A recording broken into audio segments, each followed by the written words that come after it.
రెండవ రాజుల గ్రంథంలో నుండి 18వ అధ్యాయము చదువుకుంటున్నాం.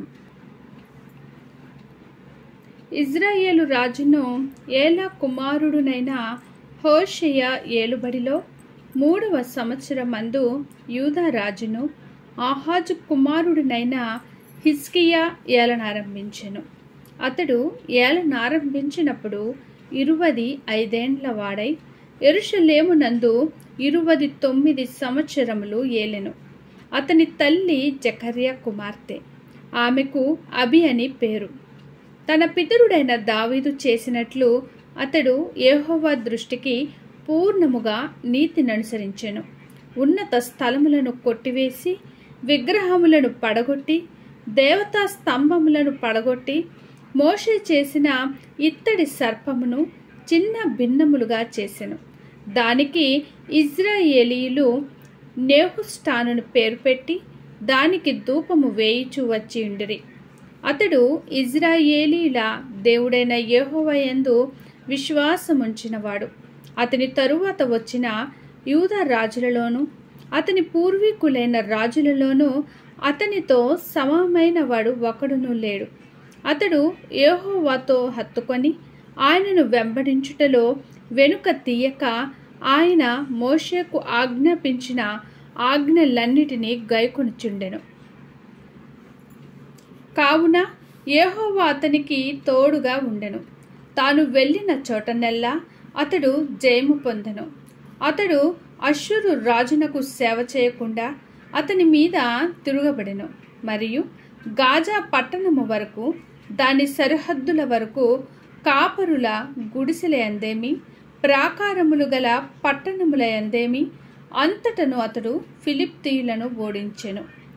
రాజైన హిజ్కియా ఏలుబడిలో 4వ సంవత్సరమందు ఇజ్రాయేలు రాజైన ఏలా కుమారుడగు హోషేయ ఏలుబడిలో 7వ సంవత్సరమందు అష్షూరు రాజైన షల్మాన్ నెసరు షోమ్రోను పట్టణముల మీదికి వచ్చి ముట్టడి వేసెను. 3 సంవత్సరములు పూర్తయిన తరువాత అష్షూరీయులు దాన్ని పట్టుకొనిరి. హిజ్కియా ఏలుబడిలో 6వ సంవత్సరమందు ఇజ్రాయేలు రాజైన హోషేయ ఏలుబడిలో 9వ సంవత్సరమందు షోమ్రోను పట్టణము పట్టబడెను. తమ దేవుడైన యెహోవా సెలవిచ్చిన మాట వినని వారై ఆయన నిబంధనకును ఆయన సేవకుడైన మోషే ఆజ్ఞాపించిన దానంతటికి లోబడక అతిక్రమించి ఉండిరి. అష్షూరు రాజు ఇజ్రాయేలు వారిని అష్షూరు దేశములోనికి తీసుకొని పోయి గోజాను నది దగ్గరనున్న హోలహు హోబోరు అను పట్టణములలోను మాధుయుల పట్టణములలోను వారిని ఉంచెను. రాజైన హిజ్కియా ఏలుబడిలో 14వ సంవత్సరమందు అష్షూరు రాజైన సన్హెరీబు యూదా దేశమందున్న ప్రాకారములు గల పట్టణములన్నిటి మీదికి వచ్చి వాటిని పట్టుకొనగా యూదా రాజైన హిజ్కియా లాకీషు పట్టణమందున్న అష్షూరు రాజునొద్దకు దూతలను పంపి, నా వలన తప్పు వచ్చినది, నా యొద్ద నుండి తిరిగి నీవు వెళ్ళిపోయిన ఎడల నా మీద నీవు మోపిన దానిని నేను భరించుదునని వర్తమానము చేయగా, అష్షూరు రాజు యూదా రాజైన హిజ్కియాకు 600 మణుగుల వెండియు 6 మణుగుల బంగారమును 60 మణుగుల బంగారమును జల్మానాగా నియమించెను. కావున హిజ్కియా యెహోవా మందిరమందును రాజనగరునందున్న పదార్థములలో కనబడిన వెండంతయును అతనికిచ్చెను. మరియు ఆ కాలమందు హిజ్కియా దేవాలయపు తలుపులకున్న బంగారమును తాను కట్టించిన స్తంభములకున్న బంగారమును తీయించి అష్షూరు రాజుకిచ్చెను. అంతటా అష్షూరు రాజు తర్తానును రబ్సారీసును రబ్షాకేనును లాకీషు పట్టణము నుండి యెరూషలేమునందున్న రాజైన హిజ్కియా మీదికి బహు గొప్ప సమూహముతో పంపెను. వారు యెరూషలేము మీదికి వచ్చి చాకి రేవు మార్గమందున్న మెరక కొలను కాలువ యొద్ద ప్రవేశించి నిలిచి రాజును పిలువనంపగా, హిల్కియా కుమారుడును గృహ నిర్వాహకుడునైన ఎల్యాకీమును శాస్త్రియగు షెబ్నాయును రాజ్యపు దస్తావేజుల మీదనున్న ఆసాపు కుమారుడైన ఏవాహును వారి యొద్దకు పోయిరి. అప్పుడు రబ్షాకే వారితో ఇట్లనెను. ఈ మాట హిజ్కియాతో తెలియజెప్పుడు మహారాజైన అష్షూరురాజు సెలవిచ్చినదేమనగా, నీవు ఇలాగూ చెప్పవలెను. నీవు నమ్ముకొను ఈ ఆశ్రయాస్పదము ఏపాటి ప్రయోజనకారి? యుద్ధ విషయములో నీ యోచనయు నీ బలమును వట్టి మాటలే. ఎవని నమ్ముకొని నా మీద తిరుగుబాటు చేయుచున్నావు? నలిగిన రెల్లు వంటి ఈ ఐగుప్తును నీవు నమ్ముకొనుచున్నావు గదా. ఒకడును దాని మీద ఆనుకొన్న ఎడల అది వాని చేతికి గుచ్చుకొని దూసిపోవును. ఐగుప్తు రాజైన ఫరో అతని నమ్ముకొని వారందరికీ అట్టివాడే. మా దేవుడైన యెహోవాను మేము నమ్ముకొనుచున్నామని మీరు నాతో చెప్పుదురేమో సరే. యెరూషలేమందున్న ఈ బలిపీఠమునొద్ద మాత్రమే మీరు నమస్కారము చేయవలెనని యూదా వారికిని యెరూషలేము వారికిని ఆజ్ఞ ఇచ్చి, హిజ్కియా ఎవని ఉన్నత స్థలములను బలిపీఠములను పడగొట్టెనో ఆయనే కదా యెహోవా. కావున చిత్తగించి అష్షూరు రాజైన నా ఏలిన వానితో పందెము వేయుము. 2000 గుర్రముల మీద రౌతులను ఎక్కించుటకు నీకు శక్తియున్నెడల నేను వాటిని నీకిచ్చెదను. అట్లయితే నా యజమానుని సేవకులలో అత్యల్పుడైన అధిపతియగు ఒకరిని నీవేలాగు ఎదిరింతువు? రథములను రౌతులను పంపునని ఐగుప్తు రాజును నీవు ఆశ్రయించుకొంటివే. యెహోవా సెలవు నొందకయ్యే ఈ దేశమును పాడు చేయుటకు నేను వచ్చితినా? లేదు. ఆ దేశము మీదకి పోయి దాన్ని పాడు చేయుమని యెహోవా నాకు ఆజ్ఞ ఇచ్చెను అనెను.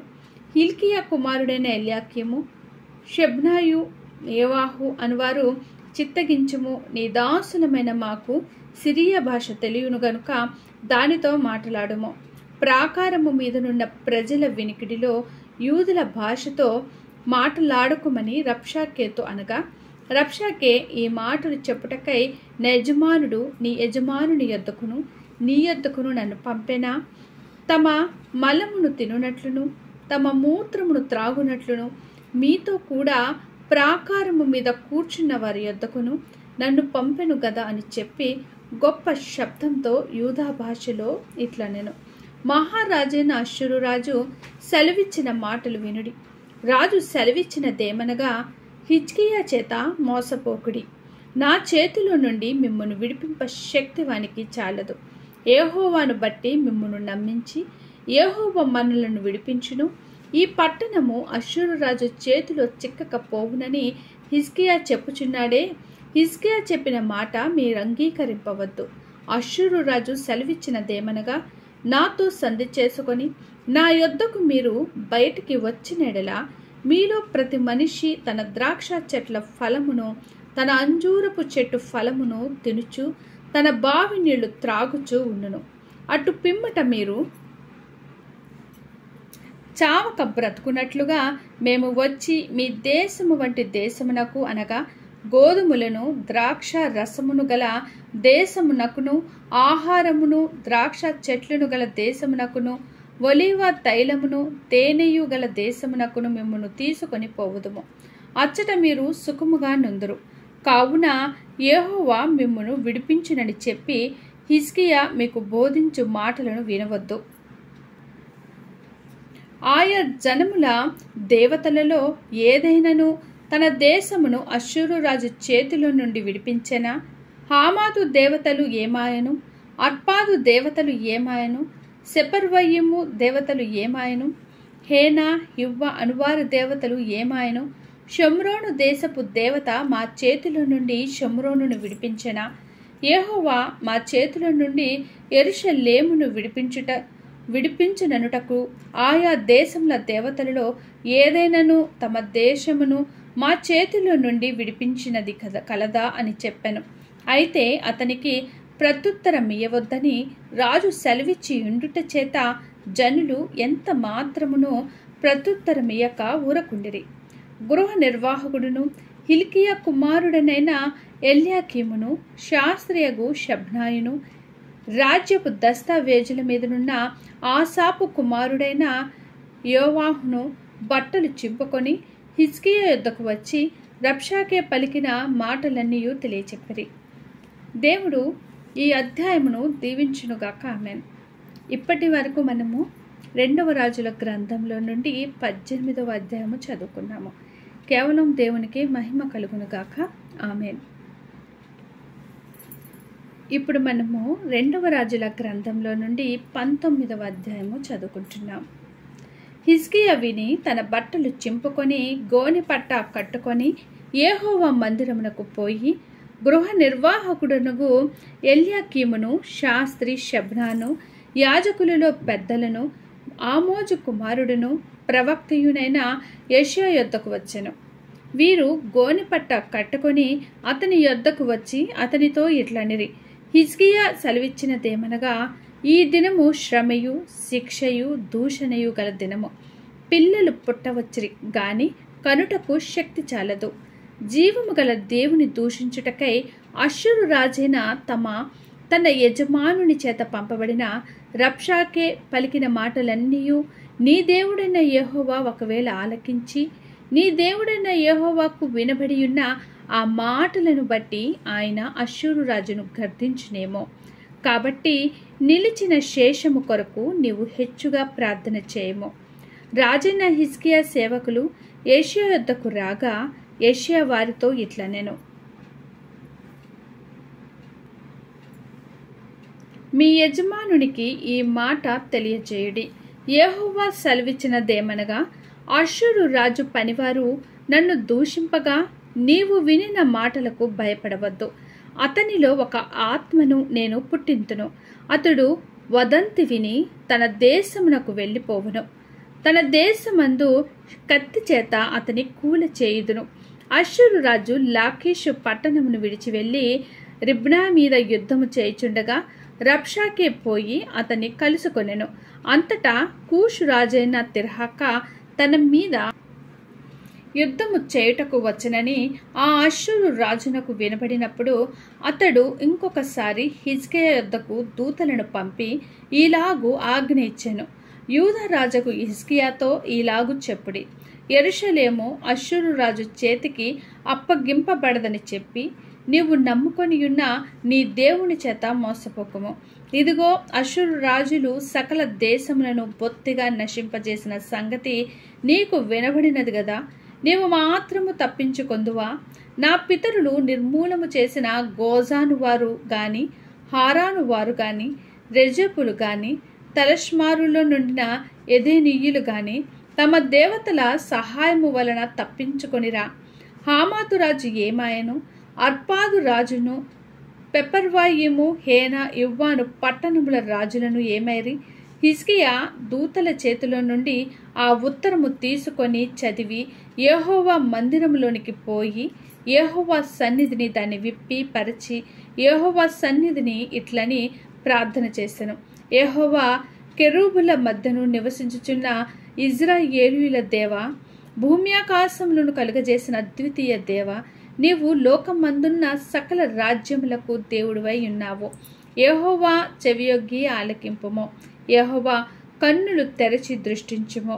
జీవము గల దేవుడవైన నిన్ను దూషించుటకై సన్హెరీబు పంపిన వాని మాటలను చెవిని పెట్టుము. యెహోవా, అష్షూరు రాజులు ఆ జనములను వారి దేశములను పాడు చేసి వారి దేవతలను అగ్నిలో వేసినది నిజమే. ఆ రాజ్యముల దేవతలు నిజమైన దేవుళ్ళు కాక మనుష్యుల చేత చేయబడిన కర్రలు రాళ్లే గనుక వారు వారిని నిర్మూలము చేసిరి. యెహోవా మా దేవ, లోకమందున్న సమస్త జనులు నీవే నిజముగా అద్వితీయ దేవుడువైన యెహోవావని తెలుసుకున్నట్లుగా అతని చేతిలో నుండి మమ్మను రక్షింపుము. అంతటా ఆమోజు కుమారుడైన యెషయా హిజ్కియా యొద్దకు ఈ వర్తమానము పంపెను: ఇజ్రాయేలీయుల దేవుడగు యెహోవా సెలవిచ్చినదేమనగా, అష్షూరు రాజైన సన్హెరీబు విషయమందు నీవు నా ఎదుట చేసిన ప్రార్థన నేను అంగీకరించి ఉన్నాను.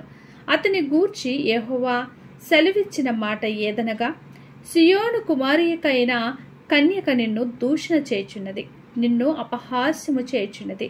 యెరూషలేము కుమారి నిన్ను చూచి తల ఊచుచున్నది. నీవు ఎవరిని తిరస్కరించితివి? ఎవరిని దూషించితివి? నీవు గర్వించి ఎవరిని భయపెట్టితివి? ఇజ్రాయేలీయుల పరిశుద్ధ దేవుణ్ణే గదా. నీ దూతల చేత యెహోవాను తిరస్కరించి పలికించిన మాటలు ఇవే గదా. నా రథముల సముదాయములతో నేను పర్వత శిఖరములకును లెబానోను పార్శ్వములకును ఎక్కియున్నాను.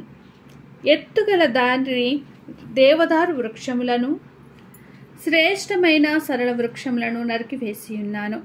వాని దూరపు సరిహద్దులలో సత్రములలోనికి కర్మెలు ఫలవంతములకు క్షేత్రమైన అడవులలోనికి ప్రవేశించి ఉన్నాను. నేను త్రవ్వి పరుల నీళ్లు పానము చేసి ఉన్నాను. నా అరికాళ్ళ చేత నేను దిట్టమైన స్థలముల నదులనన్నిటినీ ఎండిపోజేసి ఉన్నాను. నేనే పూర్వమందే దీన్ని కలుగజేసిదననియు పురాతన కాలమందే దీన్ని నిర్ణయించిదననియు నీకు వినబడలేదా? ప్రాకారములు గల పట్టణములను నీవు పాడు దిబ్బలుగా చేయుట నా వలననే సంభవించినది. కాబట్టి వాటి కాపరస్తులు బలహీనులై జడిసిరి. విభ్రాంతి నొంది పొలములలోని గడ్డివలను కాడవేయని చేలవలను అయిరి. నీవు కూర్చుండుటయు బయలు వెళ్ళుటయు లోపలికి వచ్చుటయు నా మీద వేయు రంకెలను నాకు తెలిసేయున్నది. నా మీద నీవు వేయు రంకెలను నీవు చేసిన కలహమును నా చెవులలో జొచ్చెను గనుక నా గాలమును నీ ముక్కునకు తగిలించెదను. నా కళ్ళము నీ నోటిలో పెట్టి నిన్ను మళ్లించెదను. నీవు వచ్చిన మార్గముననే నిన్ను మళ్లించెదను. మరియు యెషయా చెప్పినదేవనగా, హిజ్కియా నీకిదే సూచనయగును. ఈ సంవత్సరమందు దానంతటదే పండు ధాన్యమును, 2వ సంవత్సరమందు దాని నుండి కలుగు ధాన్యమును మీరు భుజించుదురు. 3వ సంవత్సరమున మీరు విత్తనము విత్తి చేలు కోయుదురు. ద్రాక్ష తోటలు నాటి వాటి ఫలము అనుభవించుదురు. యూదా వంశములో తప్పించుకొనిన శేషము ఇంకను క్రిందికి వేరు తన్ని మీదికి ఎదిగి ఫలించును. శేషించువారు యెరూషలేములో నుండి బయలుదేరుదురు. తప్పించుకొనిన వారు సియోను కొండల నుండి బయలుదేరుదురు. సైన్యములకు అధిపతియగు యెహోవా ఆసక్తి దీన్ని నెరవేర్చును. కాబట్టి అష్షూరు రాజును గూర్చి యెహోవా సెలవిచ్చినదేమనగా, అతడు ఈ పట్టణములోనికి రాడు, దాని మీద ఒక బాణమైనను ప్రయోగింపడు, ఒక కేడమునైన దానికి కనుపరచడు, దాని ఎదుట ముట్టడి దిబ్బ కట్టడు. ఈ పట్టణము లోపలికి రాక తాను వచ్చిన మార్గముననే అతడు తిరిగిపోవును. ఇదే యెహోవా వాక్కు. నా నిమిత్తమును నా సేవకుడైన దావీదు నిమిత్తమును నేను ఈ పట్టణమును కాపాడి రక్షించుదును. ఆ రాత్రియే యెహోవా దూత బయలుదేరి అష్షూరు వారి దండుపేటలో చొచ్చి 185,000 మందిని హతము చేశాను. ఉదయమున జనులు లేచి చూడగా వారందరూ మృత కళేబరములై ఉండిరి. అష్షూరు రాజైన సన్హెరీబు తిరిగిపోయి నినీవే పట్టణమునకు వచ్చి నివసించిన తరువాత అతడు నిస్రోకు అను తన దేవత మందిరమందు మ్రొక్కుచుండగా అతని కుమారులైన అద్రెమ్మెలెకును షరెజెరును ఖడ్గముతో అతని చంపి ఆరారాతు దేశంలోనికి తప్పించుకొని పోయిరి.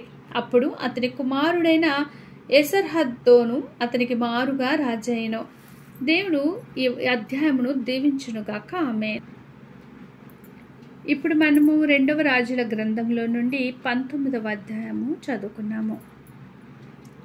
ఈరోజు మనము 2వ రాజుల గ్రంథంలో నుండి 18వ అధ్యాయము మరియు 19వ అధ్యాయము చదువుకోవటానికి దేవుడు చూపించిన కృపను బట్టి దేవునికి ప్రత్యేకమైన కృతజ్ఞతలు తెలియజేసుకుంటున్నాను.